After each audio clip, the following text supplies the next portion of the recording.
Hello everyone, my name is Hael Del Rosario, and now I am gonna teach you how to create a parallel circuit using Tinkercad. First, ano nga ba ang parallel circuit? A parallel circuit has two or more paths for current to flow through. Simply remember that parallel means two path apps to thousand of paths. The flow of electricity is divided between each according to the resistance along each route. So, meaning, ang parallel po is kahit maglagay ka pa po ng maraming path, as long as magkakakonekta sila or kahit hindi sila magkonekta, basta nasa isang breadboard sila, is gagana pa rin ito.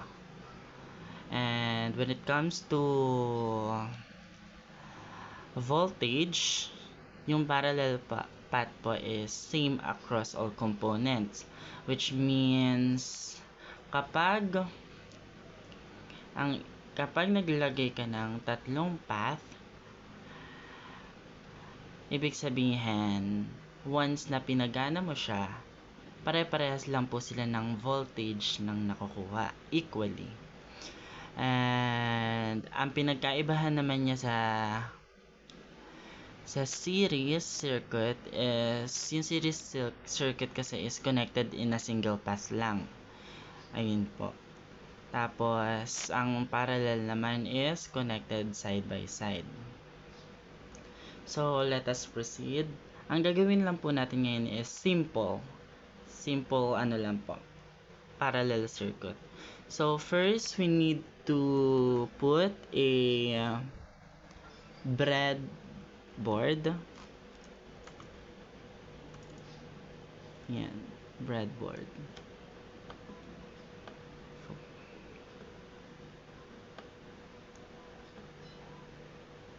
Yan. Okay, next one. Oops. The next one is the resistor. Okay. In this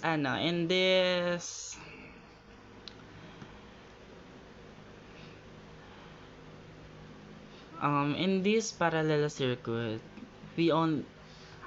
I only put two resistors and two LED. But it's up to you kung ilan yung ilalagay mo. And hindi mawawala yung battery.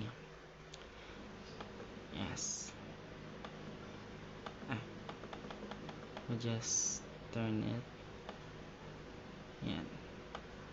Make sure that the negative here is connected it also to negative.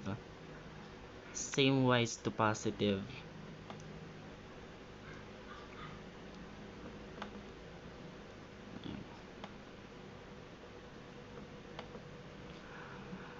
Also, don't forget to change the positive into red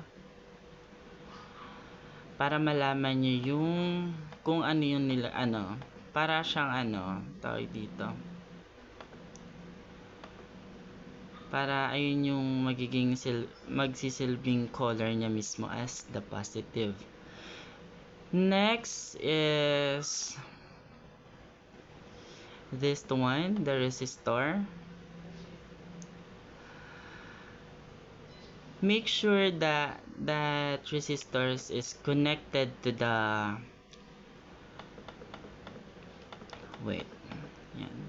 connected mismo sa path niya. So gagawa tayo. So here,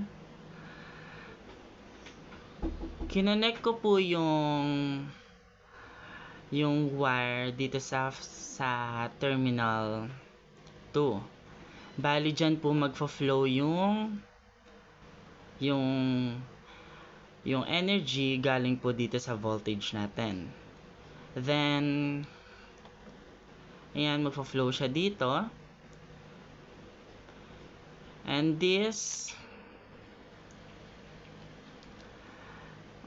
we need also to put another wire. Ayan. Para magfo-flow naman po siya dito sa ating ilaw.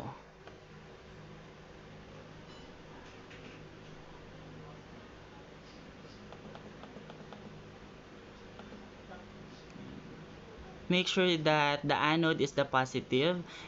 Always natin tatandaan na kailangan kapag nagpuput ka ng positive, laging sa positive din. So the cathode is negative. And hindi nyo ma-flow ng maayos ang first path nyo kapag hindi nakakonekta ang cathode or the negative into negative. So again, label it with black, serve as ground. And if we start the simulation, once na umilaw, it means successful yung pag-flow niya. Ayan. As you can see here, nag-flow siya. Nag-umilaw siya. So, another path is same as here. Again, we need to make another wire. Again, kahit saan mo po siya ilagay as long as nasa row.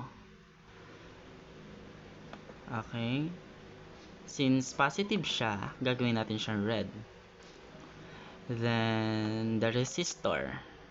Don't forget the resistor, guys. Yan. And another wire for our LED. Pwede nyo siyang ilagay dyan. And pwede rin nyo siyang ilagay dito as long as nakakonekta siya sa row. Okay? So, another LED.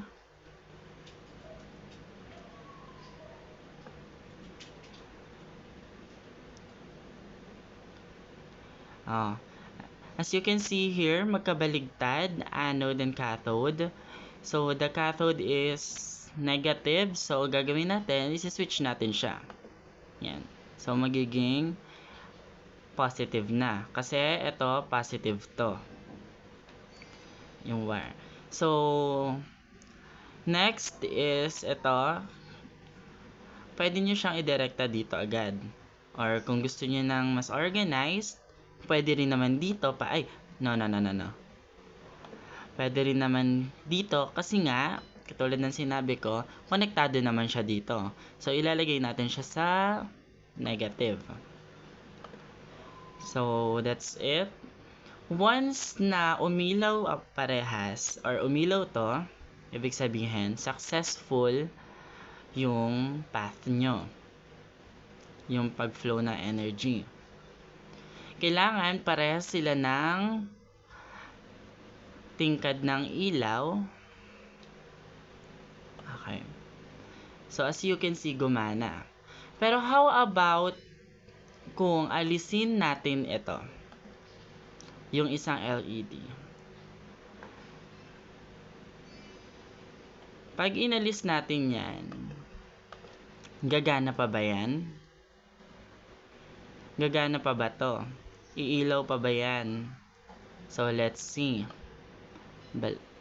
Once na umilaw, ibig sabihin gumana siya. And kapag umilaw siya, ibig sabihin tama tayo. And also, pag umilaw pag umilaw yan, ibig sabihin hindi nakaapekto ang pagkawala ng isang LED kasi sinabi ko kanina is Ang parallel circuit po is same across all components. Ibig sabihin,